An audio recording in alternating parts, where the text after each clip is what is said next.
오늘 우리에게 주신 하나님의 말씀 다니엘서 12장 6절부터 13절까지 말씀입니다. 다니엘서 12장 6절부터 13절까지의 말씀 이제 봉독하겠습니다. 하나님의 말씀 경청하십시오. 그 중에 하나가 세마포 옷을 입은 자 곧 강물 위쪽에 있는 자에게 이르되 이 놀라운 일의 끝이 어느 때까지냐 하더라. 내가 들은즉 그 세마포 옷을 입고 강물 위쪽에 있는 자가 자기의 좌우 손을 들어 하늘을 향하여 영원히 살아계신 이를 가리켜 맹세하여 이르되 반드시 한때 두때 반때를 지나서 성도의 권세가 다 깨지기까지이니 그렇게 되면 이 모든 일이 다 끝나리라 하더라. 내가 듣고도 깨닫지 못한지라 내가 이르되 내 주여 이 모든 일의 결국이 어떠하겠나이까 하니 그가 이르되 다니엘아 갈지어다.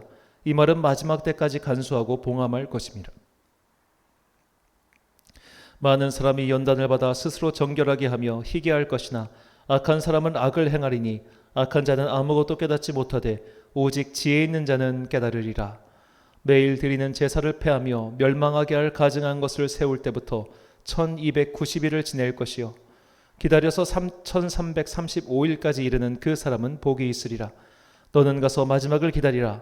이는 내가 평안히 쉬다가 끝날에는 내 몫을 누릴 것임이라. 아멘. 선지자의 기도 21번째 시간 수용과 순종의 기도로란 제목으로 하나님의 말씀 선포하겠습니다. 우리나라에서는 그 엘리오 모리코네의 음악으로 유명한 그 영화 미션이 있습니다. 그 미션은 사실 굉장히 그 중요한 그 신학적 주제를 우리에게 던지고 있습니다. 명백한 악이 준동하고 있을 때 기독교인들은 그들과 맞서 싸워야 하는가 아니면 비폭력의 가치를 지키며 기도해야 하는가입니다. 자, 이 영화 미션의 배경은 과테말라의 과라니 부족에게 선교하는 예수의 선교사들의 이야기를 보여주고 있습니다. 예수의 소속의 가브리엘 선교사와 그 선교사를 따라 나선 노예 상인 출신의 로드리고 수사는 과라니족과 함께 생활하면서 교회를 세우고 복음을 전합니다. 하지만 과라니족이 있던 곳은 그 식민지를 지배하려는 포르투갈과 스페인 입장에서는 반드시 차지해야 하는 장소였습니다. 그들은 과라니족이 그곳을 떠나던가 아니면 없애버리려고 했습니다. 과라니족과 그들의 정신적 지도자 역할을 했던 가브리엘 선교사 등의 입장은 확고했습니다. 이곳에서 물러설 수 없다는 것이었죠. 결국 포르투갈과 스페인의 군대가 이 마을로 쳐들어옵니다. 전투를 코앞에 두고 이 선교사 둘의 입장이 갈립니다. 가브리엘 선교사는 설령 우리가 죽임을 당하더라도 예수 그리스도의 정신, 즉 비폭력과 평화의 정신으로 맞서야 한다고 말합니다. 하지만 로드리고 수사는 설령 폭력이라 할지라도 그러니까 부당한 폭력에는 폭력이라 할지라도 용기 있게 맞서야 한다고 결사항전을 펼치죠. 결국 이 둘은 모두 죽습니다. 그리스도의 사랑은 비폭력과 평화라고 주장하며 십자가를 들고 있던 가브리엘 신부도 죽었고 칼을 들고 싸웠던 로드리고 수사도 죽었습니다. 자, 이 영화를 만든 롤랑 조페 감독은 사실상 어느 쪽의 편도 서지 않습니다. 그는 관객들에게 단지 질문을 던지며 영화를 마치죠. 당신이라면 어떻게 하겠느냐라고 말입니다. 악과 폭력에 맞서 비폭력과 평화의 정신을 지키며 살 것인가? 아니면 악과 맞서기 위해 정당하게 폭력을 휘두를 것인가 말입니다. 자, 이 주제는 초기 기독교에서 굉장히 중요한 주제였습니다. 그러니까 아직 로마 제국의 국교로서 인정을 받기 전 정말 초기 기독교는 철저한 비폭력과 평화의 자세를 준수했습니다. 초기 기독교인들은 사해 만방의 모든 민족이 그리스도 예수 안에서 한 몸이라고 생각했습니다. 그래서 형제의 몸에 피가 흐르게 하는 무기를 반대하고 전쟁에 참여해도 반대했습니다. 그래서 로마 군인들 중 그리스도인들은 이 적들을 죽이라는 상관의 명령에 불복종해서 순교한 이들도 있었습니다. 그러나 로마 제국의 국교가 된 이후 기독교회는 방어적 전쟁의 하나여 무기를 들고 싸우는 것을 인정합니다. 하지만 서로마 제국이 망한 뒤 혼란의 시기가 시작되면서 전쟁을 금지하던 초기 교회의 전통은 온데간데 없이 사라지고 말았죠. 아직도 전쟁 중인 우크라이나와 러시아를 보십시오. 이 둘은 모두 정교회의 전통이 1000년이 넘은 나라입니다. 이 두 나라의 기독교 역사 속에서 정말로 많은 순교자들과 많은 복음 전도자들이 나왔음에도 불구하고 그들은 같은 종파를 섬기는 그런 귀한 형제들인데도 서로 죽이고 싸우는 전쟁을 계속하고 있죠. 이제는 악에 바친 우크라이나가 러시아 국경을 넘어 쳐들어가서 러시아의 민간인 지역에도 전쟁을 벌이는 그런 안타까운 복수의 연쇄가 계속되고 있습니다. 자, 이처럼 악의 세력이 우리 앞에서 준동하고 있을 때, 혹은 그 악한 세력이 나를 공격해 올 때 기독교인들은 어떻게 행동해야 할까요? 이에 대해서 오늘 본문을 통해 각자 나름대로의 생각과 답을 얻어보시길 바랍니다. 자, 오늘은 다니엘서에 나온 기도를 살펴보는 마지막 시간입니다. 하나님의 천사가 나타나 다니엘에게 앞으로 벌어질 여러 가지 일들에 대한 환상을 보여주었습니다. 다니엘에게 그 환상이 얼마나 생생하고 또한 충격적이었는지 그가 그 환상을 보고 여러 번 아팠다고 성경은 말하고 있습니다. 8장 26절과 27절 말씀입니다. 이미 말한 바 주야에 대한 환상은 확실하니 너는 그 환상을 간직하라. 이는 여러 날 후의 일임이라 하더라. 이에 나 다니엘이 지쳐서 여러 날 앓다가 일어나서 왕의 일을 보았느니라. 내가 그 환상으로 말미암아 놀랐고 그 뜻을 깨닫는 사람도 없었느니라. 아멘. 자, 도대체 다니엘은 어떤 환상을 봤을까요? 다니엘서에 나오는 그 환상은 총 4가지의 환상이 나옵니다. 자, 신상의 환상, 나무의 환상, 네 짐승의 환상, 수장과 수점소 환상이죠. 특별히 다니엘서 환상의 특징은 숫자 4와 연결되어 있다는 겁니다. 네 나라, 네 제국, 그리고 네 짐승 등 4개의 나라가, 4개의 제국이 태어났다, 망했다, 태어났다, 망했다 할 것이다. 이것이 사실 다니엘이 봤던 예언과 환상의 핵심입니다. 그래서 기독교의 전통에서는 이 다니엘서를 묵시문학으로 보지 않는 경우도 있습니다. 그러니까 묵시문학이라는 것은 미래에 벌어질 일에 대한 예언의 말씀인데, 다니엘서에 나왔던 예언은 이미 모두 다 거의 다 성취되었기 때문에 이것은 묵시, 그러니까 앞으로의 일을 알려주는 그런 것이 아니라 이미 이러한 일에 대해서 그가 얘기하고 있기 때문에 그저 그냥 선지서 중 하나, 성문서 중 하나로 봐야 된다는 입장도 있습니다. 이렇게 해서 다니엘서에서 다루고 있는 4개의 제국은 다음과 같습니다. 바벨론과 페르시아와 헬라 제국, 그리고 로마 제국입니다.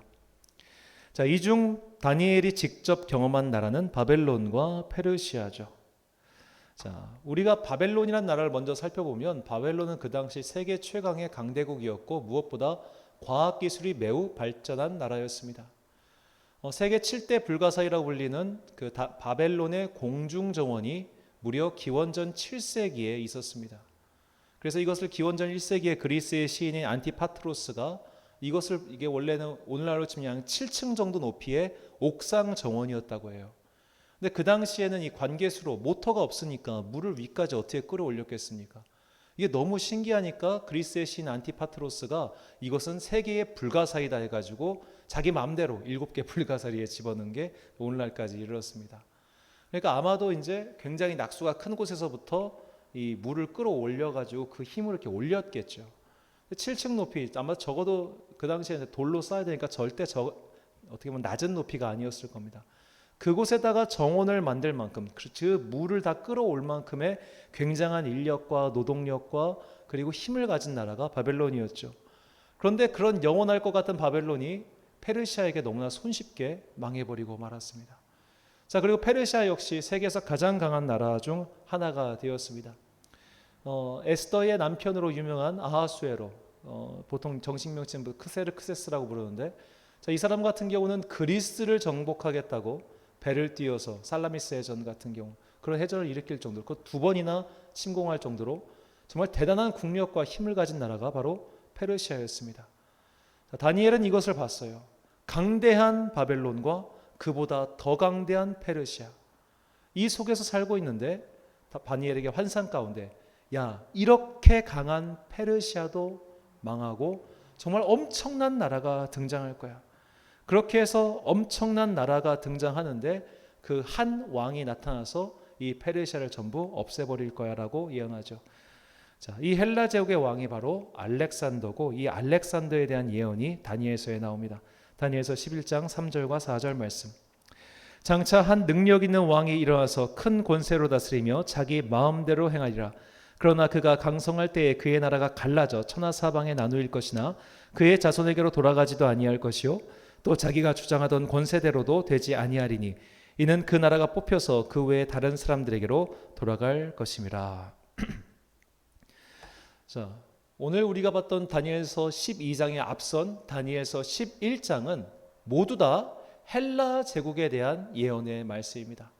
이 헬라 제국은 알렉산더가 세운 제국인데 그 알렉산더는 20살의 나이에 마케도니아의 왕이 됩니다. 그의 아버지 필리포스가 일찍 암살됐기 때문인데요. 그가 20살의 왕위에 올라서 단 2년 만에 이 그리스 반도, 마케도니아 중심의 그리스 반도를 모두 다 평정하고 바로 건너가서 페르시아와 전쟁을 약 10년 가까이 벌입니다. 그런데 이 페르시아와 전쟁을 하다가 페르시아 왕이 물러가니까 바로 또 밑으로 쳐들어가서 아프리카 일대를 점령하고 다시 또 페르시아와 전쟁해가지고 이 페르시아의 왕 다리우스를 끝까지 추적해가요. 오늘날 중앙아시아, 아프가니스탄까지 쫓아갑니다. 그곳에서 드디어 다리우스와 전쟁을 벌여서 다리우스를 최종 없앤 이후에 그렇게 나니까 페르시아가 다 정복이 된 거예요. 그러고 나니까 동쪽으로 더 가고 싶은 겁니다. 이제 그의 앞에 인더스 강이 있었어요. 인도죠. 하지만 당시 인도에는 난다 왕조라고 하는 강력한 적이 있었습니다. 그 난다 왕조는 무려 전투 코끼리를 운용하는 정말 강한 나라였습니다. 이 강을 넘어가면 또 싸워야 되는데 이미 한 8년 가까운 원정 때문에 이 부하들이 지칠 만큼 지쳤어요. 그래서 알렉산더는 그냥 돌아가기로 결정하고 다시 돌아옵니다. 돌아오는 길에 또 반란을 일으킨 애들 막 수충하고 가다가 그 바벨론의 옛날 수사, 그쪽 페르시아의 수도였던 수사 인근에서 그가 갑자기 일주일 만에 급사합니다. 그래서 어떤 역사가들은 그가 독살을 당했다고 하지만 현대 사람들은 그가 아마 인도까지 갔다가 말라리아에 걸려서 돌아온 게 아닌가 그렇게 추정을 하곤 합니다. 그래서 그의 나이 32살에 너무나 허망하게 죽어버려요. 그러고 나니까 그 거대한 제국의 이 통치권을 놓고 부하들끼리 정말 엄청난 전쟁을 벌입니다. 이 전쟁이 무려 5번에 걸쳐서 벌어지는데 이런 전쟁 끝에 누가 진짜 알렉산더의 후계자인가, 누가 어디를 다스려야 되는가 그런 전쟁 끝에 드디어 이제 세 개의 왕조로 그 헬라 제국이 나뉘게 됩니다. 마케도니아 지방에는 안티고노스 왕조가, 그리고 페르시아와 메소포타미아, 그리고 우리가 주목하고 있는 유다인들이 살고 있는 팔레스타인과 시리아 지방은 셀레우코스 왕조가, 그리고 이집트는 프톨레마이오스 왕조가 다스리게 됩니다. 자, 여기서 이제 유다 민족의 어려움이 생기죠. 자, 프톨레마이오스 왕조와 셀레우코스 왕조는 서로 오늘날 시리아를 기점으로 해서 서로 국경을 맞대고 있었습니다. 그러니까 이집트를 근간으로 한 프톨레마이오스 왕조는 이 북으로 진출을 하기 위해서는 이 시리아를 뚫고 셀레우코스를 밀어내야 되는 거고, 셀레우코스 입장에서는 얘네들이 더 북상을 못하도록 밀고 내려가 가지고 가능하다면 시나이 반도를 넘어오지 못하도록 거기서 막는 게 중요한 거죠. 그러니까 우리가 이스라엘의 그 위치를 보면은 얘네들은 위쪽과 아래쪽에 샌드위치가 돼가지고 너무나 지형적으로 중요한 것이기 때문에 공격을 당할 수밖에 없었습니다. 그래서 페르시아가 망한 이후에 그 처음에 그쪽을 팔레스타인 지방을 점령한 나라는 프톨레마이오스 왕조였습니다. 프톨레마이오스 왕조는 이집트를 기반으로 하고 있었기 때문에 그들에게 종교의 자유를 줬어요. 종교의 자유. 이집트랑 유다 민족은 나름 오랜 관계를 맺고 있지 않았습니까? 서로 이해를 하는 거예요. 아, 니네 좀 독특한 애들이지, 히브리 민족. 우리는 너희의 독특함을 인정해 줄게. 이렇게 해가지고 당분간은 평안했습니다. 그러다가 셀리오코스 왕조가 그들을 몰아내요. 프톨레마이오스 왕조를 몰아내고 팔레스타인 유다 땅을 차지하게 됩니다. 그런데 당시에 셀레우코스의 왕이었던 에피파네스는 굉장히 좀 괴이한 왕이었어요. 모든 나라가 다 헬라 문화를 사랑해야 되고 모든 나라가 헬라식으로 살아야 된다는 이 괴이한 집착에 빠진 사람이어가지고 이스라엘 민족, 그러니까 유대 민족에게 억지로 너희도 헬라식으로 살아야 돼 라면서 그들의 풍습과 그들의 율법을 싹 무시합니다. 이제 안식일도 지키지 마. 특히 할례 하지 마. 할례 너무 역겨워. 이거 하지 마. 너희 왜 돼지고기 안 먹어? 돼지고기 먹어. 이걸 강요를 해버린 거예요. 그래서 막 이 유다 민족이 속이 부글부글 끓고 있다가 드디어 기원전 167년 12월 16일 이 스룹바벨이 지은 예루살렘 성전에서 죄송합니다. 목이 막혀가지고 셀레우코스 왕조의 사신이 이 돼지의 피를 제단에 뿌려버립니다. 이 성전에 대한 최고의 모욕을 가한 거죠. 자, 이 성전에 가한 모욕을 바라봤던 그 제사장 중 한 명이었던 마타디아가 이걸 더 이상 참지 못하고 그 사신을 죽여버립니다. 그리고 자신의 아들 5명과 함께 이 셀레우코스 왕조에 대항하는 봉기를 일으키죠. 이것이 그 유명한 마카베오 전쟁입니다. 이 마카베오 전쟁은 이제 구약 외경이라고 불리는 마카베오 상하권에 그 내용이 잘 포장되어 있죠. 자, 마타디아도 싸우다가 전사하고 드디어 그 싸움을 그의 셋째 아들이었던 유다가 이어서 밖에 싸우게 됩니다. 이 유다의 별명이 마카베오였어요. 이 마카베오라는 말은 이 출애굽기에 나오는 말씀, 그가 이제 습관적으로 항상 내뱉는 말이 있었는데 그 히브리어의 앞 글자를 딴 게 마카베오입니다. 마카베오 자체가 어떤 뜻이 있는 것은 아닙니다. 자, 그래서 이 마카베오가 마침내 이제 전쟁을 승리를 해가지고 예루살렘을 탈환해요. 이 예루살렘을 탈환한 것을 기념하는 절기가 하누카 수전절입니다. 이 수전절이 요한복음 10장에 나오죠. 자, 이렇게 해서 정말 유다 민족이 드디어 독립을 해가지고 약 76년 동안 하스몬 왕가를 이루어서 독립된 그런 생활을 하게 됩니다. 근데 이 하스몬 왕가가 76년 만에 망한 이유가 뭐냐? 서로 안에서 정권 다툼을 하다가 한쪽이 밀리는 것 같으니까 이들이 로마로 가가지고 로마한테 군대를 파병해달라고 요청합니다. 그러니까 외세를 끌어들여서 정적을 이기려고 한 거예요. 예나 지금이나 이렇게 나라가 분열되었을 때 외세를 끼어 들어오면 같이 망합니다. 자, 그렇게 해가지고 이 얼씨구나 잘됐다 해가지고 로마 장군 폼페이우스가 와서 그냥 이 팔레스타인 자체를 다 점령을 해버려요. 그리고 그가 마지막으로 이 성전을 더럽힙니다. 대제사장만 들어갈 수 있는 지성소의 휘장을 찢고 그 안에 들어가죠. 그가 들어가서 했던 유명한 말이 뭐야 아무것도 없네 였어요. 아무것도 없네. 자, 제단을 돼지 피를 뿌려 더럽혔어요. 가장 거룩한 지성소에 이방인의 발이 들어갔어요. 그 성전은 이미 더러운 성전이 된 것이죠. 자, 이렇게 해서 그 벌어졌던 모든 일의 과정, 이 참 괴로운 모든 과정을 이미 다니엘서가 이렇게 예언을 하고 있었던 겁니다. 11장 31절부터 33절까지 말씀입니다. 군대는 그의 편에 서서 성소 곧 견고한 것을 더럽히며 매일 드리는 제사를 폐하며 멸망하게 하는 가증한 것을 세울 것이며 그가 또 언약을 배반하고 악행하는 자를 속임수로 타락시킬 것이나 오직 자기의 하나님을 아는 백성은 강하여 용맹을 떨치리라. 백성 중에 지혜로운 자들이 많은 사람을 가르칠 것이나 그들이 칼날과 불꽃과 사로잡힘과 약탈을 당하여 여러 날 동안 몰락하리라. 이 말씀이 굉장히 중요한 것이 바로 아까 말씀드렸던 마타디아, 그러니까 유다 마카베오의 아버지 마타디아가 이 말씀에서 은혜를 받고 즉 깨달음을 받고 전쟁을 하겠다고 결심하시죠.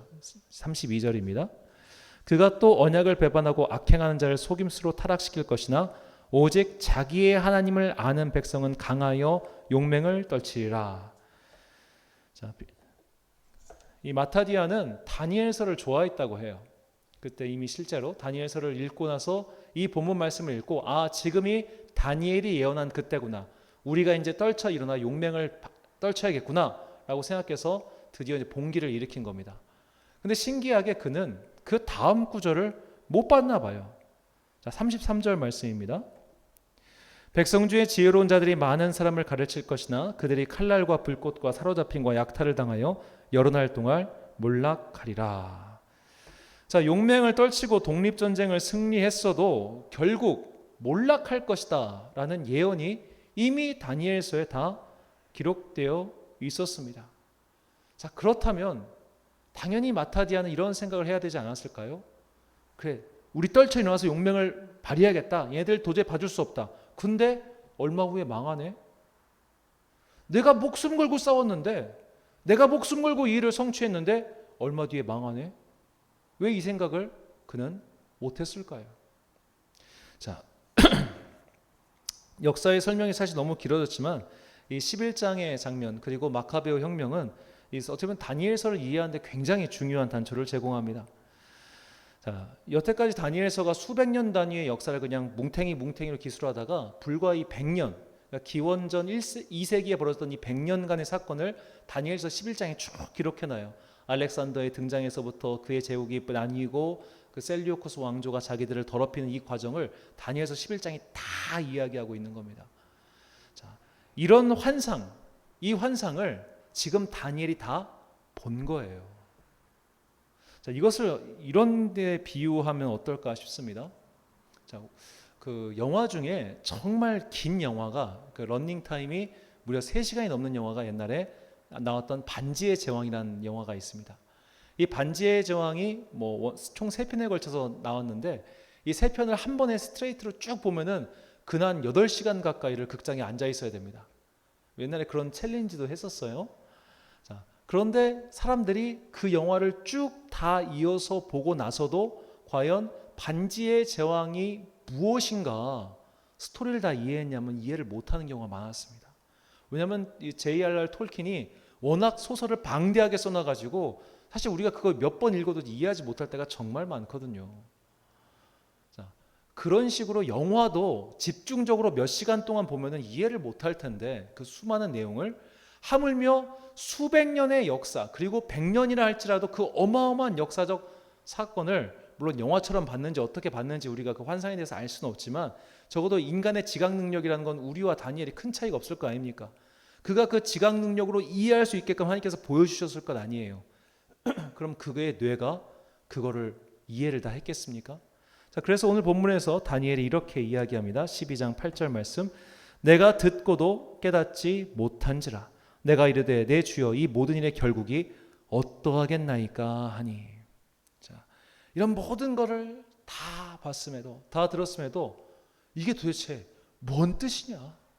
앞으로 그럼 내가 어떻게 하라는 것이냐? 그런 폭력이 왔을 때 아까 왔을 때 마타디아처럼 싸우라는 거냐? 싸우고 나니까 결국 망했는데 그렇게 해가지고 나타난 제국도 또 망하던데 이렇게 세우고 망하고 세우고 망하고 흥망선쇠가 반복되는 이런 어려운 상황 속에서 난 도대체 무엇을 해야 되나요, 주님? 나에게 미래의 일을 보여주셨는데 당신께서 지금 나에게 하라고 하신 일은 무엇인가요? 그거를 지금 다니엘이 묻고 있는 것이죠. 이때 천사가 다니엘에게 다음과 같이 대답합니다. 본문 12절과 13절 말씀. 기다려서 1335일까지 이르는 그 사람은 복이 있으리라. 너는 가서 마지막을 기다리라. 이는 내가 평안히 쉬다가 끝날에는 내 몫을 누릴 것임이라. 아멘. 자, 여기 12장 11절과 12절에 나오는 1290일이나 1335일은 그냥 뭔가 신비한 숫자 놀이 같습니다. 정확히 이것에 대해서 통일된 의견은 없습니다. 아마도 하나님께서 정하신 때를 가리키는 것이겠죠. 자, 다니엘의 질문에 대한 천사의 대답은 기다리라 였습니다. 이것이 오늘 우리 앞에 놓인 악의 위협 앞에서 어떻게 행동해야 하는지를 가르쳐주는 지침이죠. 자, 우리 인생에 위기가 닥쳤을 때 우리는 즉각적인 행동을 강요받습니다. 너 빨리 행동해야 돼. 너 빨리 움직여야 돼. 그런데 그때 과연 내가 어떻게 움직이는 것이 하나님의 뜻에 부합하는가에 대해서 우리는 미리 기도해야 되고 그 당시에도 기도해야 됩니다. 물론 기도가 필요하지 않는 급박한 상황도 있습니다. 사람 죽어가는데 주님 제가 쟤를 구할까요 말까요? 이건 말이 안 되는 이야기겠죠. 자, 그런 단순히 상식적인 일의 앞에서는 우리가 그런 것을 생각할 필요가 없겠습니다만 그 외에 정말 인생의 중요한 선택 앞에서 인생의 중요한 문제 앞에서 그것이 닥쳐왔을 때 우리는 하나님의 응답을 기다릴 줄 알아야 한단 말입니다. 하나님의 응답을 기다리는 것. 지금 이 역사적 그 모든 환상 앞에서 내가 무엇을 하면 좋겠습니까? 할 때 천사 다니엘에게 너 기다리라 라고 이야기를 하죠. 우리는 과연 인생의 위기 앞에서 환난 앞에서 하나님의 응답을 기다리고 있습니까? 대부분의 사람들은 심지어 성도들조차도 정작 인생의 위기가 닥쳐왔을 때 내가 이미 계획 다 세워놓고 내가 이미 어떻게 할지 다 결정해 놓은 다음에 이거대로 해주세요라고 기도하지 하나님 제가 어떻게 반응해야겠습니까? 라며 기도하는 사람 별로 못 봤습니다. 저도 그렇습니다. 당장 위기가 닥치면 이거를 어떻게 해결해야 될까 하는 생각이 머릿속에 가득해지죠. 그때는 이미 내가 답 다 결정해 놓고 기다리지 않고 기도합니다. 기다리지 않고 기도하니까 응답 안 들려요. 설령 하나님께서 뭐라고 말씀하셔도 이미 내 머릿속에 그것이 가득 차 있기 때문에 아무것도 바뀌지 않는 겁니다.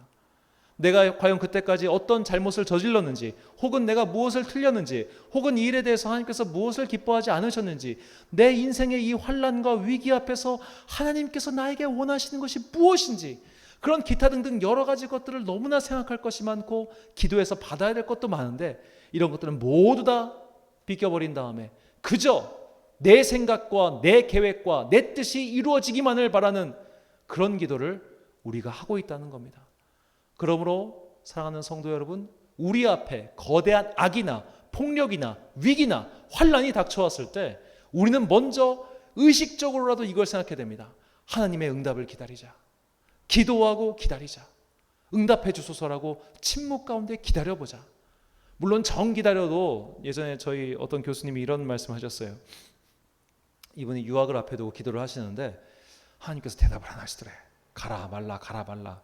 대답을 하도 안 하셔가지고 한 달 동안 작정을 하시며 기도하시면서 하나님 나 대답 안 하시면 그냥 가라는 뜻인 줄 알고 갈게요 해가지고 갔다 오셨더라고요. 그래서 그분이 나중에 인생을 회고하면서 얘기하기를 아마 그게 하나님 대답이었겠지라고 웃으면서 말씀하시던데, 자, 우리가 중요한 선택 앞에서 정말 기도한다고 해서 기도했을 때 확실한 응답이 너 그거 예스, 너 그거 노 올 수도 있지만 안 올 때도 사실 많아요.